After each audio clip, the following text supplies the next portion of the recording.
نحمد صلی اللہ رسول الکریم اما بعد اعوذ باللہ من الشیطان الرجیم بسم اللہ الرحمن الرحیم ان اللہ وملائکتہ یصلون علی النبی یا ایھا الذین آمنوا صلوا علیہ وسلموا تسلیما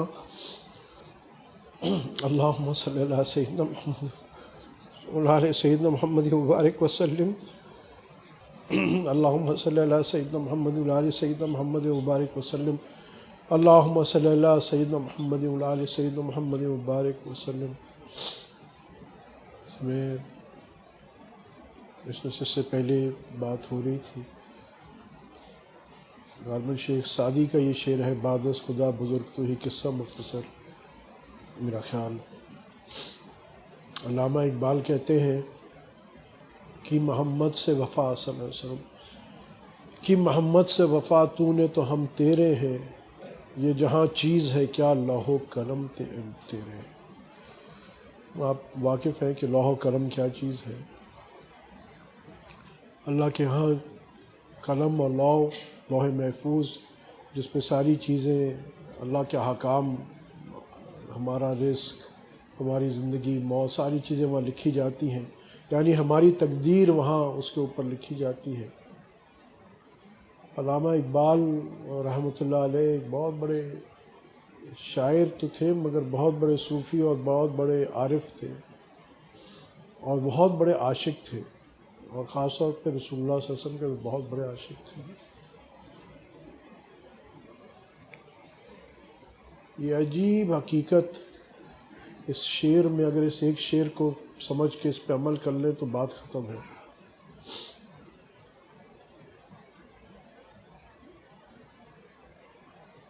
جو آپ صلی اللہ علیہ وسلم کے عشق میں فنا ہو جاتا ہے، جو آپ صلی اللہ علیہ وسلم سے حقیقی وفا کرتا ہے، اللہ اس کا ہو جاتا ہے۔ ایک ہماری خواہش ہوتی ہے کہ ہم اللہ کو پا لیں، مگر جو محبوب صلی اللہ علیہ وسلم تک پہنچتا ہے اللہ اس تک پہنچتا ہے۔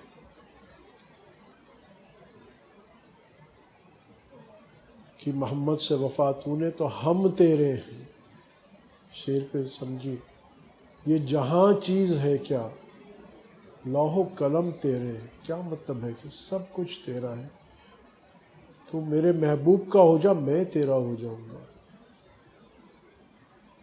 آج جیسے میں عرض کر رہا تھا، مسئلہ ہی یہی ہے کہ ہمارے اندر عشق ختم ہو گیا، محبتیں ختم ہو گئیں آپ صلی اللہ علیہ وسلم کی۔ یہ عشق اور محبت کیا چیز ہے؟ یہ وہ چیز ہے جو میں نے ابھی آپ سے عرض کیا تھا، وقت اور مکان سے پاک ہوتی ہے۔ جو اس وقت روضہ اقدس پہ موجود ہے وہ وہاں اتنا ہی قریب ہے جتنا اس کا عشق اللہ کے رسول صلی اللہ علیہ وسلم سے، مگر جو دور بھی ہے مگر اپنے عشق رسول صلی اللہ علیہ وسلم میں منقع رکھتا ہے، وہ اتنا ہی میرے محبوب صلی اللہ علیہ وسلم کے قریب ہے۔ وقت اور مکان، ٹائم اور سپیس کوئی معنی نہیں رکھتے۔ آج یہ سمجھنا ہمارے لیے آسان ہے کہ ہم یہ واٹس ایپ کال کرتے ہیں تو اگر کوئی امریکہ میں ہے تو 1 منٹ میں ہم وہ سارا فاصلہ بھی ختم ہو جاتا ہے، اور 1 منٹ میں ہم وہاں کی چیزیں دیکھ بھی رہے ہوتے ہیں، وہاں تک ہماری آواز بھی پہنچ رہی ہوتی ہے۔ اسی طرح جو عشق والے قلوب ہوتے ہیں ان کی سنائی ہر وقت ہوتی ہے۔ جو اپنے معشوق کے قلب سے کنیکٹڈ ہو جاتے ہیں، جو عاشق اپنے عشق میں کمال رکھتے ہیں اور اپنے معشوق کے قلب سے ہر وقت کنیکٹڈ رہتے ہیں، ان کی سنائی، ان کی رسائی ہر وقت رہتی ہے۔ کہ آپ دیکھتے ہیں نا کہ جیسے آپ کیبل کنیکشن لیتے ہیں کسی انٹرنیٹ کا، کمپنی کا، تو چاہے آپ استعمال کر رہے ہیں نہیں کر رہے ہیں، ہر وقت آپ کی رسائی انٹرنیٹ تک رہتی ہے۔ اسی طرح یہ عشق عجیب کمال ہے، یہ عشق عجیب چیز ہے۔ اسی واسطے اللہ پاک، آپ قرآن پاک میں دیکھیں نا، اللہ پاک بھی محبت اور عشق کی بات کیا کرتے ہیں، اللہ پاک بھی یہ قلب کی بات کرتے ہیں۔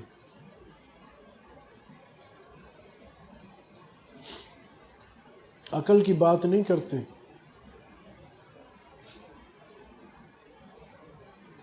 الا بذکر اللہ تطمئن القلوب، سکون قلب. یوم لا ینفع مال ولا بنون الا من اتى اللہ بقلب سلیم. یہاں بھی جو وہ قلب بنا کے آیا، اور جیسے میں نے آپ کو کہا قلب کا جو بنیادی فنکشن ہے وہ کیا ہے؟ محبت. یہ قلب بنا ہی محبت کے لیے ہے. انسان کو اللہ نے بنایا ہی اپنی محبت کے لیے، اپنی معرفت کے لیے. یہ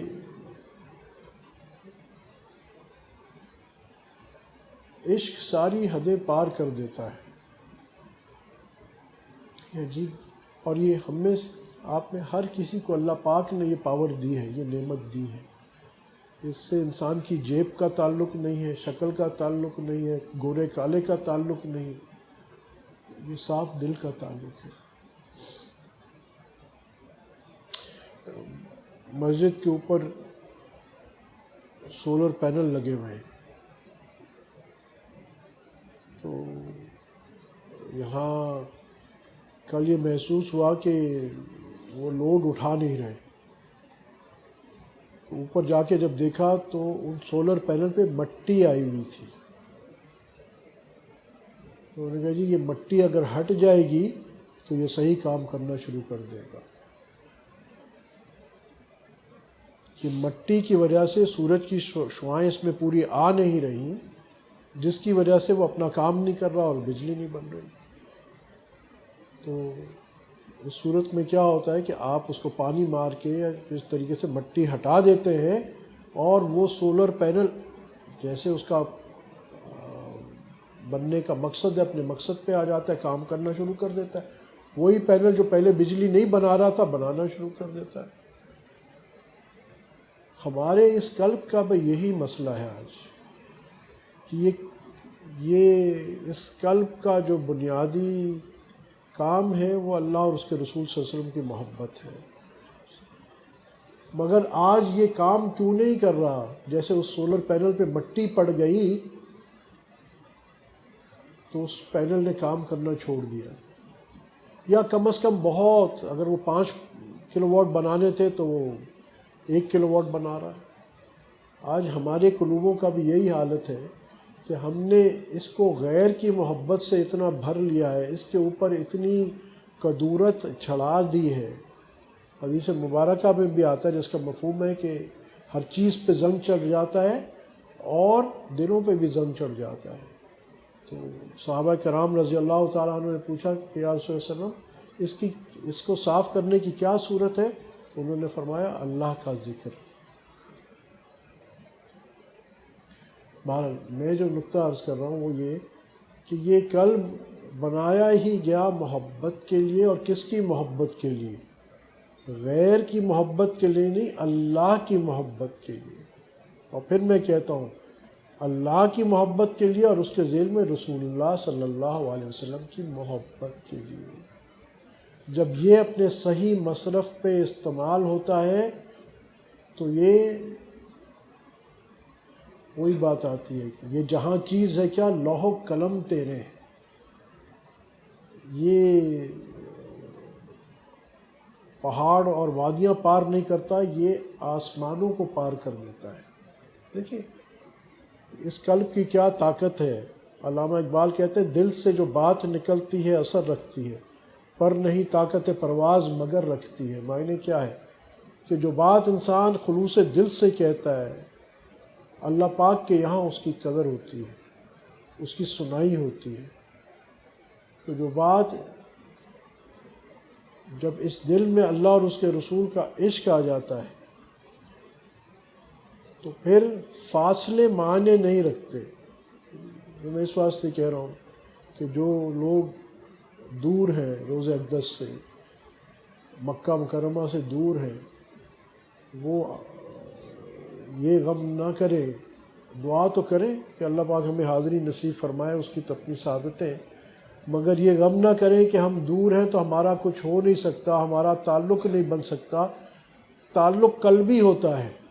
ایک آدمی وہاں جا کے بھی اگر اس کا قلب رسول اللہ صلی اللہ علیہ وسلم کے سامنے حاضر نہیں ہوتا اور محبت نہیں ہوتی اس کے اندر، تو وہاں جا کے بھی محروم رہ سکتا ہے۔ اور ایک آدمی جو یہاں سے عشق میں بیٹھا ہے، کتنے آپ یہاں کتنے عجیب عجیب لوگ گزرے ہیں یہاں، آپ پڑھیں دیکھیں، رحمان بابا رحمۃ اللہ علیہ، کتنے ایسے عاشق رسول، عجیب عجیب ان کے اشعار ہیں کہ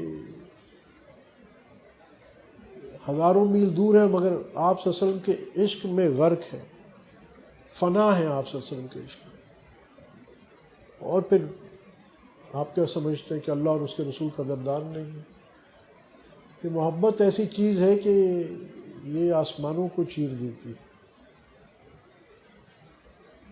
بہرحال یہاں نقطہ صرف یہ عرض کرنا تھا کہ جیسے میں نے وہاں ابھی ایک سوال کے جواب میں عرض کیا کہ روضہ اقدس پہ جائے تو اپنے قلب کو ہمیشہ وہاں جب حاضری ہو تو یہ تصور کرے کہ میں محبوب صلی اللہ علیہ وسلم کے قلب کے سامنے، ان کے قلب سے انوارات میرے قلب میں آ رہے ہیں۔ دوسری یہ نقطہ میں جو ہمارے سلسلے کے ساتھی ہیں ان کو یہ بتا بھی دیا کرتا ہوں، ابھی بھی عرض کر دوں کہ جب ہم مراقبہ حرم شریف کے علاوہ، حرم مدینہ کے علاوہ کہیں بھی دنیا میں کریں گے، مکہ میں کریں گے، بیت المقدس میں کریں گے، کہیں اور کریں گے، تو فیض جو ہے وہ آپ صلی اللہ علیہ وسلم کے قلب سے ہمارے مشائخ کے قلوب کے ذریعے ہمارے قلب میں آتا ہے۔ مگر جب ہم روضہ اقدس پہ ہوتے ہیں تو وہاں ڈائریکٹ فیض آپ صلی اللہ علیہ وسلم کے قلب سے ڈائریکٹ ہمارے قلوب میں آتا ہے۔ تو وہاں جب آپ، جس کو اللہ پاک ہم سب کو وہاں حاضری کی توفیق دے، تو وہاں جب مراقبہ کریں تو وہاں ڈائریکٹ فیض آتا ہے۔ میں اپنے سے باتیں نہیں کہہ رہا ہوں، یہ ہمارے مشائخ کی وہ باتیں ہیں، وہ تجربہ ہے، وہ کشف ہے کہ ایسا ہوتا ہے۔ تو اس کا مطلب کیا ہے کہ وہاں کتنا زیادہ اور زیادہ کتنا براہ راست تعلق ہوتا ہے۔ تو بات وہاں سوال پوچھا تھا مدینہ منورہ کے ادب کے حوالے سے، تو ایک تو یہی خود یہاں سے مدینہ منورہ کا ادب یہی دیکھ لیجئے کہ جب ہم وہاں جا رہے ہیں اور آپ صلی اللہ علیہ وسلم کا ڈائریکٹ فیض آ رہا ہے، اس کا مطلب ہے کہ آپ صلی اللہ علیہ وسلم کی کیسی توجہات وہاں ہمیں حاصل ہیں۔ اور پھر وہاں کسی قسم کی بے ادبی، غفلت، بے ادبی ضروری نہیں، غفلت بھی بے ادبی ہوتی ہے، معمولی بات ہے۔ جتنا آپ کوشش کریں گے اور جتنا زیادہ متوجہ رہیں گے اتنا زیادہ آپ کو وہاں فائدہ ہوگا۔ وہی میں بار بار جو بات عرض کرتا ہوں، آپ جتنا بڑا برتن لے کے جائیں گے وہاں سے تو عطا ہی عطا ہے۔ بارش ہو رہی ہے، آپ پیالہ رکھیں گے پیالہ بھر جائے گا، گھڑا رکھیں گے گھڑا بھر جائے گا، پورا ٹب رکھیں گے ٹب بھر جائے گا۔ تو وہاں تو اتنی ایسی عجیب جگہ ہے، ذرا سوچیے اس جگہ کے بارے میں۔ آتا ہے کہ 70,000 فرشتے روزانہ روضہ اقدس پہ صلاۃ و سلام کے لیے حاضر ہوتے ہیں ہر روز، اور یہ نئی لوٹ ہوتی ہے، اور ایک دفعہ جو فرشتہ حاضر ہو جاتا ہے قیامت تک اس کی دوبارہ باری نہیں آتی۔ آپ صلی اللہ علیہ وسلم کا مقام سمجھ رہے ہیں آپ کہ قیامت تک فرشتے حاضر ہوتے جا رہے ہیں۔ فرشتے یہاں مؤدب ہیں، میرا اور آپ کا کیا کہنا ہے؟ جبریل علیہ السلام مؤدب ہے، میرا آپ کا کیا کہنا ہے؟ آپ صلی اللہ علیہ وسلم کا مقام کیسا عجیب ہے کہ جب معراج پہ جا رہے ہیں تو ایک حد کے آگے سدرۃ المنتہا کے آگے جبریل علیہ السلام کہہ رہے ہیں کہ کون ہے یہ؟ فرشتوں کے سردار ہیں، مقرب فرشتے ہیں، جس نے کوئی گناہ کبھی کیا ہی نہیں ہے، ہمیشہ اللہ کی اطاعت کی ہے، فرشتوں کے بھی سردار ہیں۔ مگر وہ کیا کہتے ہیں کہ یا رسول اللہ علیہ وسلم اس سے آگے میرا مقام نہیں ہے، میرے تو پر جل جائیں گے، یہاں اس سے آگے آپ کی شان ہے کہ آپ تشریف لے جائیں۔ یعنی اس کے بعد بھی ہمیں کوئی آپ صلی اللہ علیہ وسلم کی شان کے بارے میں کوئی دلیل چاہیے۔ کائنات کو، باقی انسانوں کو تو چھوڑ دیں، جنات کو چھوڑ دیں، وہ فرشتہ جس کی ایکسیس ہر جگہ ہے آسمانوں پہ، یوں سمجھے کہ اللہ کا قاصد ہے، اللہ کا محبوب ترین فرشتہ ہے، ہر جگہ اس کے آسمانوں میں ہر جگہ ایکسیس ہے، مگر یہاں ایک مقام کے آگے اور کسی کی ایکسیس نہیں۔ تو آپ صلی اللہ علیہ وسلم کی شان ذرا سوچیے تو کیا ہے۔ کبھی ہم نے یہ باتیں سوچی، ہم نے یہ قصے ضرور سنے ہیں اور ہم کہتے ہیں اچھا ہو ماشاء اللہ ماشاء اللہ، اس پوائنٹ سے آگے نہیں جا سکتے تھے، مگر ذرا اس سے تدبر کریے، اس کا معنی کیا ہے۔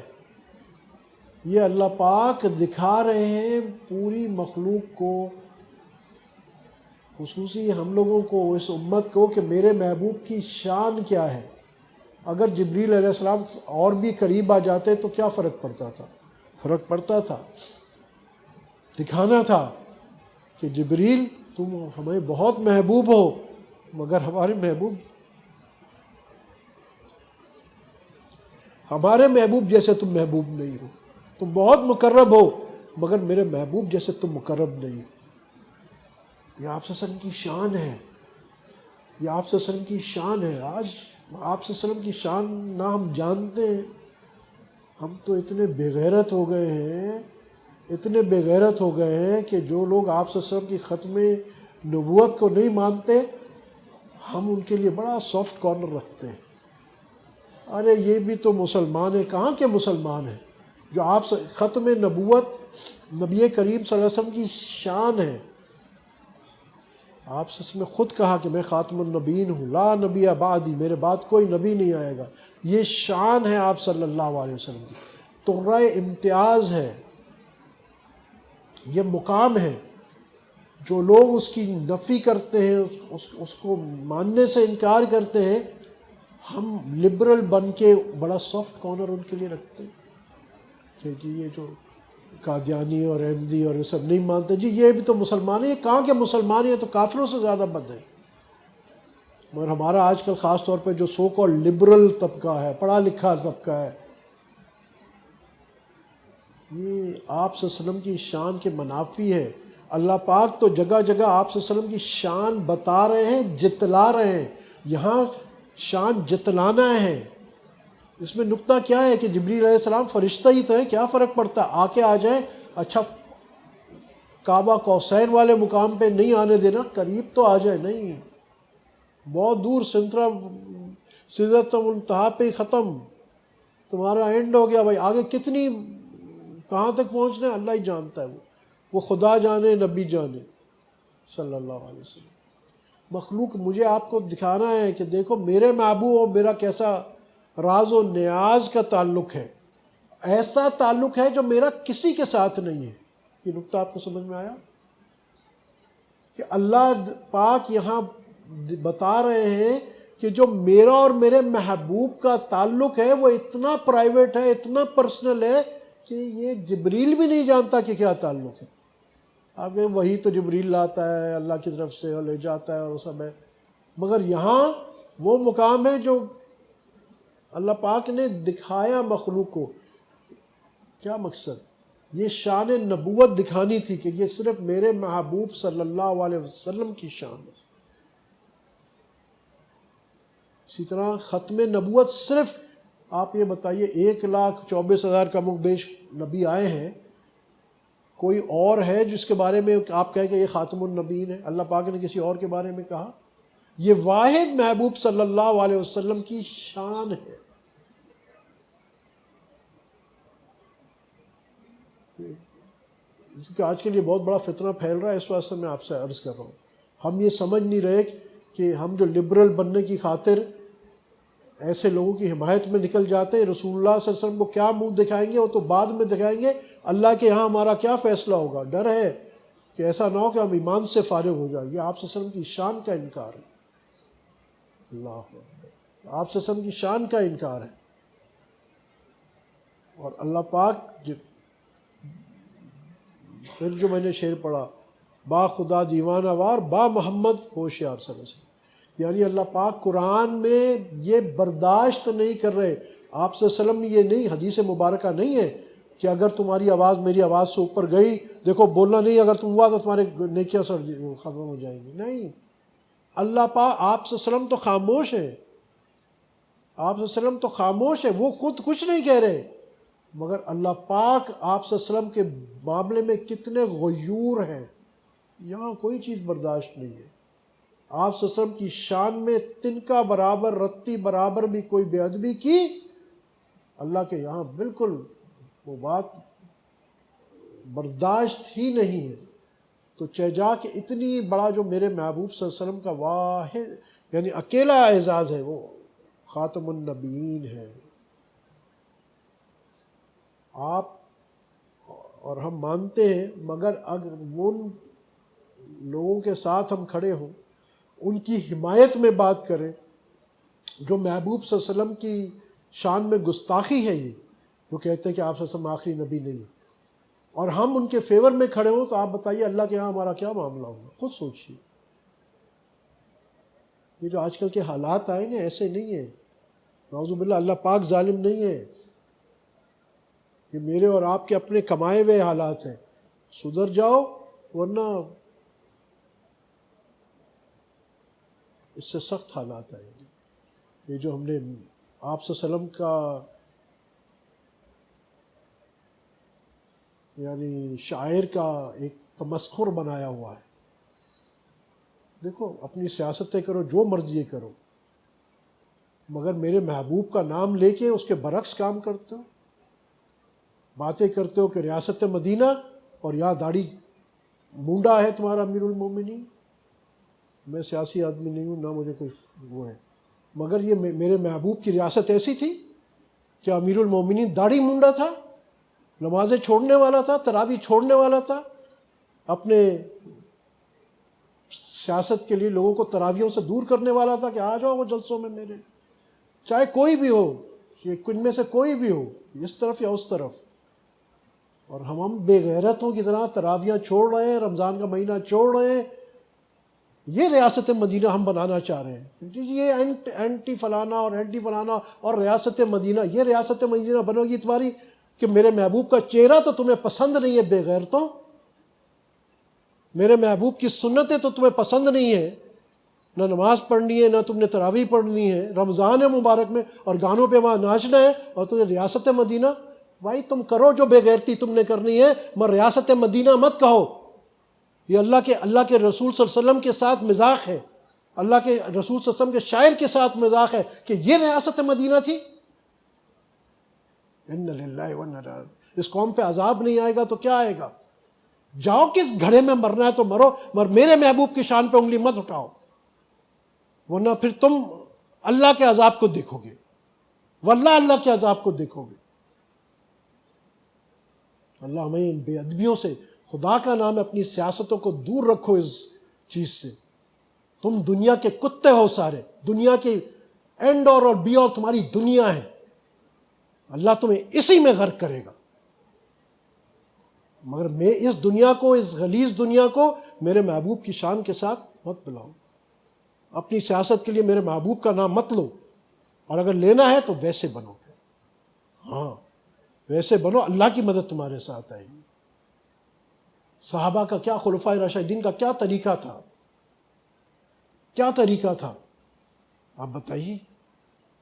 ان کا لباس کیسا تھا، ان کا چلنا پھرنا ڈھالنا، آپ صلی اللہ علیہ وسلم پہ کیسے فدا تھے، اللہ اور اس کے رسول کی باتوں پہ کیسے یقین تھا.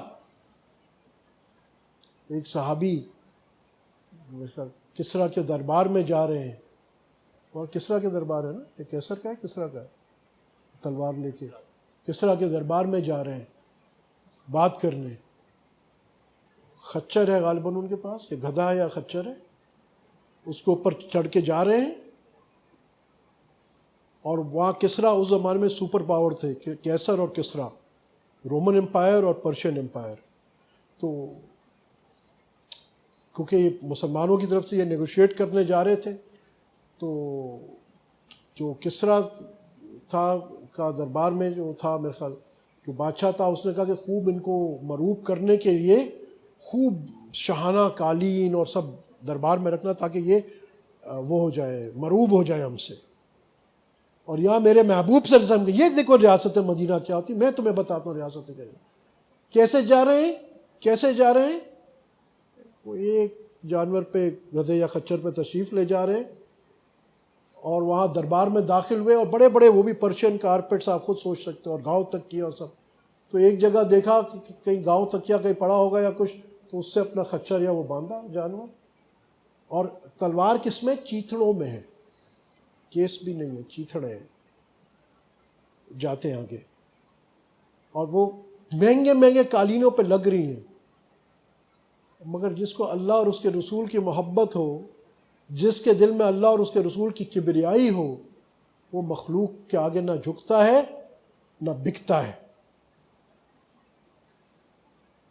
کتنے صحابہ تھے جو ہر بات پہ اپنی باتیں بدل کے کر دیا تھا. بتائیں، یہ جھوٹ ہے. ایک آدمی کے لیے منافق اور جھوٹا ہوتا ہے جو ہر بات بدلتا رہتا ہے. یہ تو سارے کے سارے ہی ہمارے ایسے ہیں. اور کہ تو تم صحابہ جیسے بنو گے وہ ریاست والے، تو بننا ہے تو ایسے بنو. جاتے ہیں اور کوئی امپریس نہیں ہے ان کی شان و شوکت سے. بادشاہ کے پاس جاتے، بادشاہ کہتا ہے آئیے بیٹھیے، کہتے میرے پاس ٹائم نہیں ہے. مفہوم عرض کر رہا ہوں، تم سے 3 باتیں ہیں ہماری. وہ کہتے بھائی کوئی بات کچھ، صرف فقط 3 باتیں ہیں.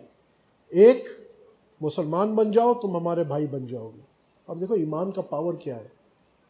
سامنے وہ بڑے بڑے کارپیٹس اور بڑا محل اور سارے سوٹڈ بوٹڈ سپاہی بیٹھے ہوئے، اور یہاں ایک آدمی جس کے پاس ایسا جانور بھی نارمل سا، کوئی یہ نہیں کہ بڑا کوئی اعلیٰ نسل کا عربی گھوڑا ہے، اور چیتڑوں میں تلوار ہے.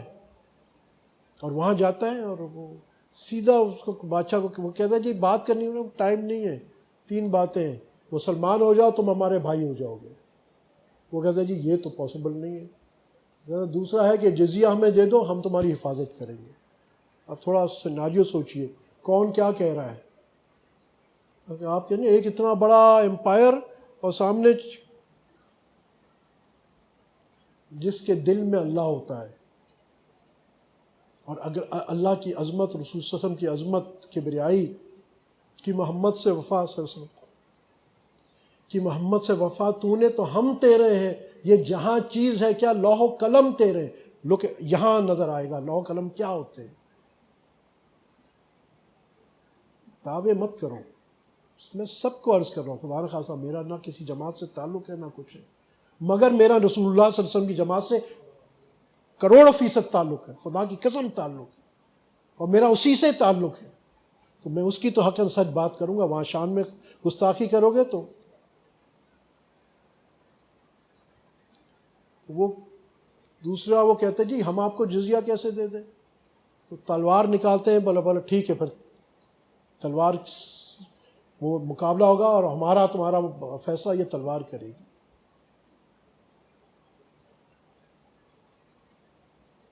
اور ایمان کا پاور کیا ہوتا ہے، کوئی جنگ نہیں ہوئی وہاں.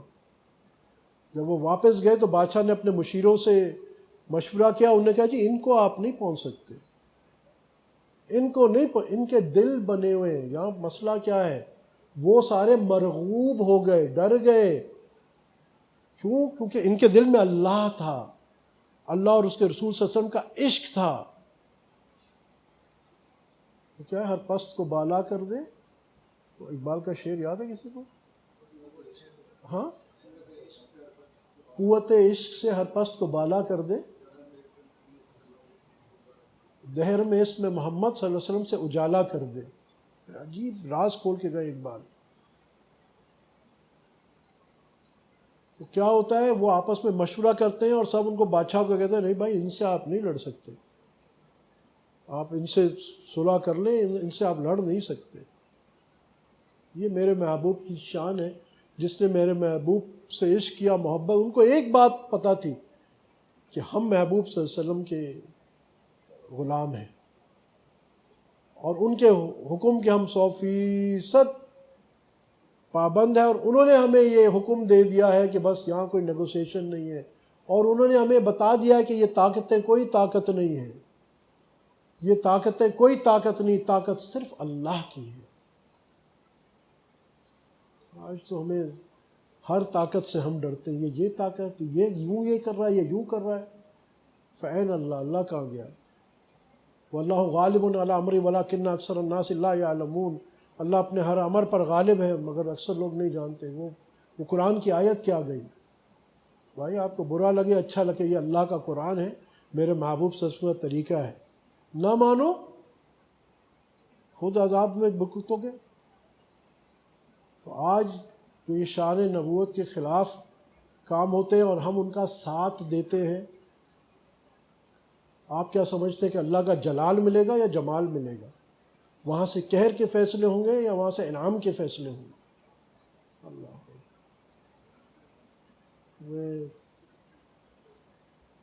دل دکھتا ہے جب امت کو دیکھتے ہیں سال میں کہ دوڑے چلے جا رہے محبوب صلی اللہ علیہ وسلم کی گستاخی میں، دوڑے ترے چلے جا رہے، اوپر نعرہ ہے آپ صلی اللہ علیہ وسلم کے شان کا اور اندر سے ساری الٹی چیزیں ہم کر رہے ہیں۔ ان کا دفاع، ان لوگوں کو چھوٹ جو میرے محبوب صلی اللہ علیہ وسلم کی شان میں گستاخی کر رہے ہیں، ان کو چھوٹ ہے۔ آپ کیا سمجھتے ہیں کہ اللہ پاک کو ہم دھوکہ دے دیں گے؟ ایسا نہیں ہوگا، ایسا نہیں ہوگا۔ آپ صلی اللہ علیہ وسلم کے بہرحال ایک نقطہ وہاں سے شروع ہوا تھا کہ آپ صلی اللہ علیہ وسلم کے عشق کے معاملے میں اللہ بڑے غیور ہیں۔ دیکھو یہ جو میں نے یہ ابھی عرض کیا نا آپ سے کہ سدرۃ المنتہا کے آگے کیوں نہیں گئے جبریل علیہ السلام؟ بہت ساری حکمتیں ہوتی ہیں کہ میں نہیں جانتا، میں نہیں جانتا ہوں، اللہ جانتا ہے، تو خدا جانے، نبی جانے صلی اللہ علیہ وسلم۔ مگر ایک نقطہ جو مجھے تو ایک چیز جو تھوڑی بہت سمجھ میں آتی ہے کہ اس سے ہم سب کو پیغام ملتا ہے کہ جو میرے نبی صلی اللہ علیہ وسلم کا مقام ہے اور شان ہے اور میری نگاہ میں ان کے جو درجہ ہے وہ کسی کا نہیں، وہ کسی کا نہیں، نہ جبریل کا، نہ میکائیل کا، نہ عزرائیل کا، نہ اسرافیل کا۔ پھر ایک نقطہ، دوسرا نقطہ دو تین بتا دوں، وقت زیادہ ہو گیا، جو میں بار بار یہ آیت بھی پڑھتا ہوں، اس میں بار بار آپ سے عرض کرتا ہوں کہ اللہ پاک کیوں ہمیں کہہ رہے ہیں کہ آپ میں جب اللہ رحمت اور درود و صلاۃ و سلام ہو رہا، فرشتے بھیج رہے ہیں، تو مجھے اور آپ کو حکم کرنے کی کیا لاجک ہے؟ اللہ بہتر جانتا ہے کیا لاجک ہوگی، مگر اس میں ایک بات تو یہ سمجھ میں آتی ہے کہ اللہ پاک ہمیں بتا رہے ہیں، یعنی اللہ پاک چاہ رہے ہیں کہ جس محبوب سے میں محبت کرتا ہوں تم بھی اس کی صفات بیان کیا کرو۔ جیسے ایک آدمی چاہتا ہے کہ وہ اپنے بیٹے سے محبت کرتا ہے، اس کی صفات لوگوں کو بتاتا ہے، مگر اس کی خواہش ہوتی کہ پوری دنیا میرے بیٹے کی تعریف کرے، صفات بیان کرے۔ ہر باپ خوش ہوتا ہے، ہر باپ خوش ہوتا ہے اس بات سے کہ وہ کوئی جب اس کے بیٹے کی تعریف کرتا ہے وہ اور زیادہ خوش ہوتا ہے، اور اس کی خواہش ہوتی کہ جی میرے بیٹے کی تعریف پورے شہر میں ہو، پورے ملک میں ہو۔ تو اسی طرح اللہ پاک چاہ رہے ہیں، کیونکہ جب بات ہے کہ جب اللہ ہی رحمتیں بھیج رہے ہیں تو پھر بات ہی ختم، کیا فرشتوں کی ضرورت ہے اور کیا انسانوں کی ضرورت ہے؟ جب اللہ پاک خود ہی دے، آخر میں دینا تو اللہ پاک نے ہے نا۔ اچھا، اللہ پاک نے تو پہلے ہی آپ صلی اللہ علیہ وسلم سے مقام محمود کا وعدہ کر لیا ہے، اینڈ آف سٹوری۔ اب میں اور آپ ایک درود نہ بھیجیں یا 1 ارب درود بھیج دیں؟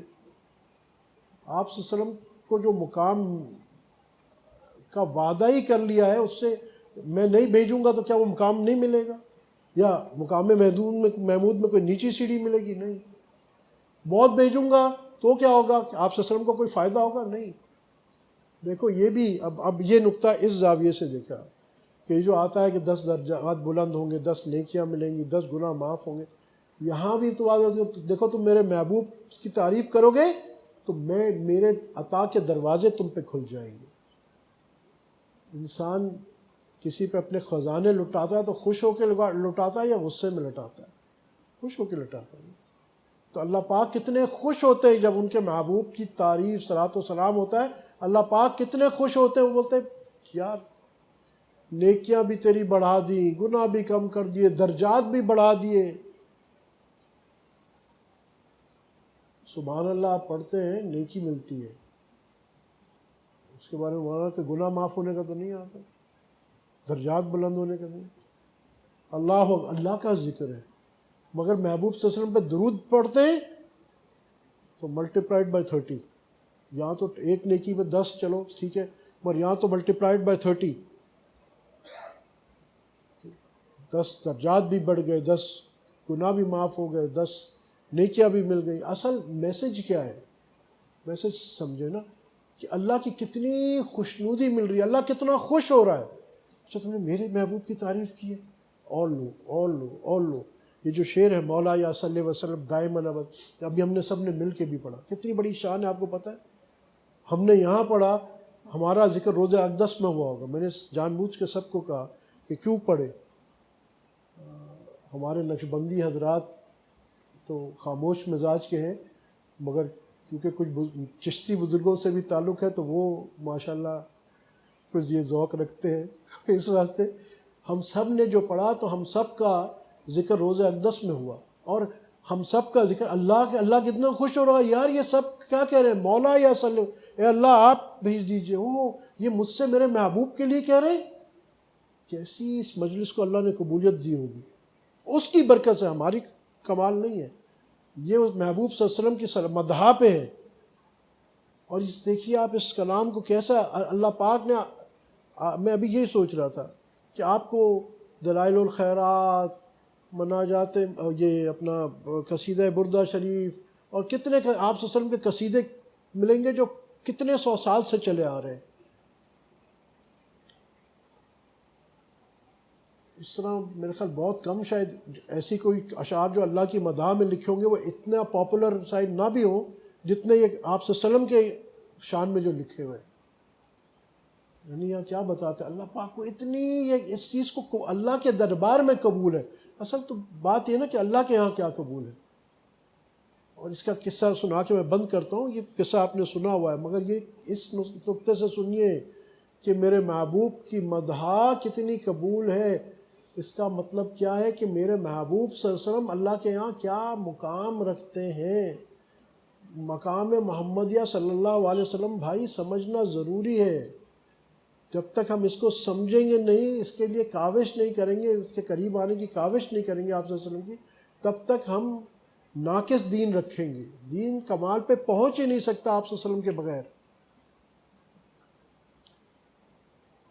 امام بصیری رحمۃ اللہ علیہ کے بارے میں آتا ہے کہ ان کو برص کی بیماری تھی، مختصر عرض کر رہا ہوں، تو انہوں نے ایک چھپ کے قصیدہ کہا، شاعر تھے، سب کو بتایا نہیں، چھپ کے یہ قصیدہ کہا، اور رات کو جب سوئے تو آپ صلی اللہ علیہ وسلم کی زیارت ہوئی، آپ صلی اللہ علیہ وسلم کا دربار تھا، مختصر آپ صلی اللہ علیہ وسلم نے کہا کہ امام بصیری جو تم نے اشعار کہے ہیں وہ سناؤ، تو انہوں نے وہ اشعار سنائے، اور خواب میں ہی انہوں نے دیکھا کہ آپ صلی اللہ علیہ وسلم نے ایک بردہ کہتے ہیں چادر کو، چادر اڑائی ہے اور ایسا ان کے بجے جسم پہ ہاتھ پھیرا ہے، تو صبح جب اٹھے تو برص کے سارے داغ چلے گئے تھے، اور ایک چادر وہاں پڑی تھی جو ان کو خواب میں رات کو دیکھی تھی۔ اچھا یہ اشعار انہوں نے کسی کو سنائے نہیں تھے، یہ اشعار کسی کو سنائے نہیں تھے۔ اب میں آپ کو بتا رہا ہوں اللہ پاک کیسے اپنے محبوب کی مدح کو عام فرماتے ہیں۔ بات ختم تھی کہ بھئی ٹھیک ہے ہو گیا، صبح اٹھے، برص کی بیماری بھی ختم ہو گئی، اللہ پاک ان کو ثواب بھی دے دیا، اور ہو گئی بات ختم، اینڈ آف سٹوری نہیں، اینڈ آف سٹوری نہیں۔ امام بصیری جا رہے ہیں تو ایک فقیر پھٹے پرانے کپڑے والا کہتا ہے امام بصیری وہ قصیدہ کا شعر سناؤ، تو انہوں نے کسی اور قصیدے کے شعر سنا دی، اور بھی قصیدے کہہ ہوں گے، پھر انہوں نے کہا نہیں وہ نہیں، دوسرا والا، تو اس نے پھر سنا دی، بولا نہیں وہ جو تم نے رات کو آپ صلی اللہ علیہ وسلم کے دربار میں، یہ بڑے حیران ہو گئے، یا اللہ اس میں تو میں خواب میں تھا، اور وہاں کون، اس کو کیسے پتا کہ مجھے کیا خواب میں آیا؟ تو اس فقیر سے پوچھا کہ تجھے کہاں سے پتہ چلا؟ میں بولا اس مجلس میں بھی موجود تھا۔ اس کے بعد پھر یہ شہرت ہو گئی، اور اس اللہ پاک نے اس کو کیسی، آپ یعنی روزہ اقدس پہ لکھا ہے، جو تالا ہے، اگر آپ اس کو دیکھیں جو آپ صلی اللہ علیہ وسلم کے روزہ اقدس کے اندر جانے کا تالا جو ہے، چابی بنی ہوئی ہے، اس کے اوپر تالے پہ وہ شعر هو الحبیب الذی، میرے خیال وہ شعر لکھا ہوا ہے۔ اس کے ایک ایک شعر کو اللہ نے کیسی قبولیت عطا فرمائی۔ یہ ایک نقطہ آپ کو بتا دیتا ہوں، پہلے بھی بتایا ہوا ہے مگر پھر بھی لوگ فائدہ اٹھا لیں کہ آپ صلی اللہ علیہ وسلم کے عشق کے حصول کے لیے، یعنی اتنا اللہ نے قبول کیا کہ اس کے کچھ اشعار میں بہت تاثیر ہے الگ الگ چیزوں کی، مگر ایک شعر ایسا ہے جو عشق رسول صلی اللہ علیہ وسلم کو بڑھانے میں بہت اکثیر ہے۔ ہمارے مولانا عبد الغفور مدنی رحمۃ اللہ علیہ، ان کے گاؤں کے قریب، وہ جدبہ کے رہنے والے تھے ہزارہ میں، تو وہاں اس کے اوپر ایک جگہ ہے پامال شریف، وہاں ایک بزرگ تھے مولانا محمد یونس صاحب رحمۃ اللہ علیہ، اور وہ تعویذیں اور عملیات کا ان کو بہت اجازتیں تھی، بہت بڑے اللہ والے تھے، کتب تھے اپنے وقت کے، اور ان کو لوگ آتے رہتے تھے ان کے پاس، مختلف کوئی سر درد کا دم کی اجازت لینے کا، کوئی فلانا کوئی الگ بیماریوں کی دم کی اجازت اور سب۔ تو مولانا عبد الغفور مدنی رحمۃ اللہ علیہ، ایک دفعہ مجھے یہ خیال آیا دل میں کہ میں جاتا ہوں ان کی زیارت کے لیے، اور میں تو ان کو تب ولی مانوں گا کہ جب مجھے خود کوئی ایسی چیز بتائیں جس سے میری آپ صلی اللہ علیہ وسلم سے عشق بڑھ جائے۔ میں ان کے گاؤں گیا پامال شریف، جب وہاں گاؤں گیا تو مختلف لوگ بیٹھے ہوئے تھے، کسی نے کہا حضرت مجھے سر درد کی اجازت دے دیں، کسی نے کہا مجھے پیٹ کے درد کے دم کی اجازت دے دیں، کسی نے فلانا اجازت دے دیں فلانا۔ تو کافی دیر ہو گئی، تو انہوں نے مولانا محمد یونس رحمۃ اللہ علیہ نے مولانا عبد الغفور مدنی رحمۃ اللہ سے کہا کہ مولانا آپ بھی کسی چیز کی اجازت لے لیں۔ تو مولانا عبد الغفور مدنی رحمۃ اللہ نے فرمایا کہ نہیں حضرت، میں تو بس آپ کی زیارت کے لیے آیا تھا۔ تو مولانا محمد یونس صاحب رحمۃ اللہ نے خود کہا کہ مولانا چلے میں آپ کو ایک ایسی چیز نہ بتا دوں جس کے کرنے سے آپ کا آپ صلی اللہ علیہ وسلم سے عشق بڑھ جائے۔ میں نے کہا جی ضرور بتا دیجیے۔ تو انہوں نے کہا یہ جو شعر ہے، هو الحبیب الذی ترجا شفاعت بکل حول من الاحوال مقتحمی، یہ شعر کثرت سے پڑھے، اس سے آپ صلی اللہ علیہ وسلم کی محبت بڑھتی۔ آپ یہ سوچئے کہ قصیدہ بردہ شریف کو اللہ نے کتنی قبولیت عطا فرما دی جی، اور یہ قصیدہ بردہ شریف کیا ہے؟ مدح رسول اللہ صلی اللہ علیہ وسلم ہے نا۔ تو اللہ کے رسول صلی اللہ علیہ وسلم کی مدح اللہ کے یہاں کیا اہمیت رکھتی ہے؟ جس محبوب کی مدح اتنی اہمیت رکھتی ہو تو وہ محبوب خود کیا ہوگا؟ اس پہ ذرا سوچیے، آپ صلی اللہ علیہ وسلم کی شان کیا ہوگی؟ جو مٹی محبوب صلی اللہ علیہ وسلم کے ساتھ آج لگی، میں نے آپ سے عرض کیا نا، ابھی بار کیا یہاں کیا، کہ اس مٹی کا اللہ کے یہاں عرش سے، کرسی سے، کعبہ سے زیادہ قیمت اس مٹی کے جو میرے محبوب صلی اللہ علیہ وسلم کے ساتھ لگی ہوئی ہے۔ کیا کہتے ہیں، کوئی انتہا ہے ان کے عروج کی، سوچ سکتے ہیں آپ؟ کبھی ہم نے یہ سوچا ہے؟ ہم تو جزوی طور پہ سنتے ہیں بس، ٹھیک ہے ہاں ہاں بہت ماشاءاللہ ماشاءاللہ، یار اس کے نقطوں کو تو سوچو، تدبر کرو، تفکر کرو، پہچانو کہ اصل چیز اس دہر میں کیا ہے، اس دنیا میں کیا ہے۔ معرفت رسول صلی اللہ علیہ وسلم، معرفت الہی، تمہیں یہ معرفتیں مل گئی تو میں نے آپ سے عرض کیا نا، آپ کو کائنات کا ڈی این اے مل جائے گا۔ اب ڈاکٹروں سے پوچھو، وہ کہتے ہیں ہمارا ڈی این اے کنٹرول میں آ جائے گا تو ہم جو مرضی جس شکل کا انسان بنانا چاہیں، مرد بنانا چاہیں عورت، ہم بنانا شروع کر دیں گے۔ تو یہاں علامہ اقبال کیا کہہ رہے ہیں، یہ جہاں چیز ہے کیا لوح قلم تیرے ہیں۔ ہم کتنے چھوٹے ٹکٹس پہ اپنا وقت برباد کر رہے ہیں۔ میں یہ نہیں کہہ رہا کہ آپ کاروبار نہ کریں، نوکریاں نہ کریں، سب کریں، مگر عشق محمد صلی اللہ علیہ وسلم کے ذیل میں کریں، جو عشق الہی کے ذیل میں۔ اللہ پاک مجھے اور آپ کو نبی کریم صلی اللہ علیہ وسلم کی پکی سچی دائمی محبت عطا فرمائے، نبی کریم صلی اللہ علیہ وسلم کی شان پہچاننے کی اور ان کی اس شان کے مطابق ان کی تعظیم کرنے کی توفیق عطا فرمائے، اور ہر قسم کی گستاخی، بے ادبی، دانستہ غیر دانستہ طور پہ کرنے سے محفوظ فرمائے۔ وآخر دعوانا الحمدللہ رب العالمین، الصلاۃ والسلام علی اشرف الانبیاء والمرسلین سیدنا مولانا محمد وعلیہ وصحبہ اجمعین۔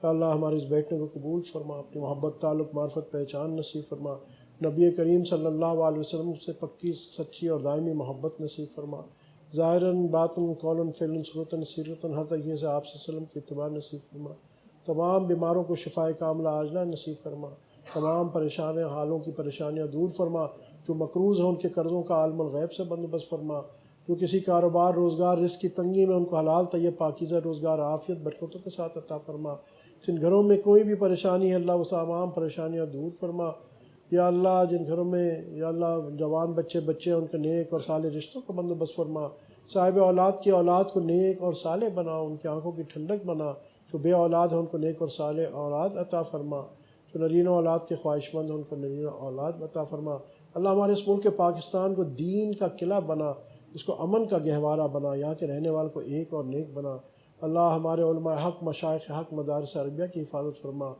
ختم نبوت کے کام کی حفاظت فرما، دعوت و تبلیغ کے کام کی حفاظت فرما، جن خانقاہوں میں اللہ تعالیٰ خانقاہوں کی حفاظت فرما، ہمارے تینوں حرمین کی حفاظت فرما، اللہ دین کا احیاء فرما، اللہ اسلام کی مسلمانوں کی نصرت فرما، اللہ ہم توبہ کرتے ہیں، اللہ ہماری توبہ قبول فرما، اللہ کل امت کی طرف سے توبہ کرتے ہیں، کل امت کی توبہ قبول فرما، اللہ یہ جتنی پریشانیاں بے شک ہماری اپنے ہاتھ کی کمائی ہوئی ہیں، اللہ آج ہم اس مبارک گھڑی میں اس تاک رات میں اللہ تیرے آگے توبہ کرتے ہیں، اللہ تو اپنی مہربانی سے یا اللہ ہماری توبہ اور امت کی توبہ قبول فرما، اللہ ہمیں اور پوری امت کو اس توبہ پہ استقامت نصیب فرما، اللہ اسلام کو بالبالا نصیب فرما، اسلام کو سر بلندی نصیب فرما، اللہ ہمیں اسلام کی خاطر یا اللہ شہادت کی موت نصیب فرما، یا اللہ ہمیں دین کا کام کرنے کی توفیق عطا فرما، اخلاص کے ساتھ، قبولیت کے ساتھ، مقبولیت کے ساتھ،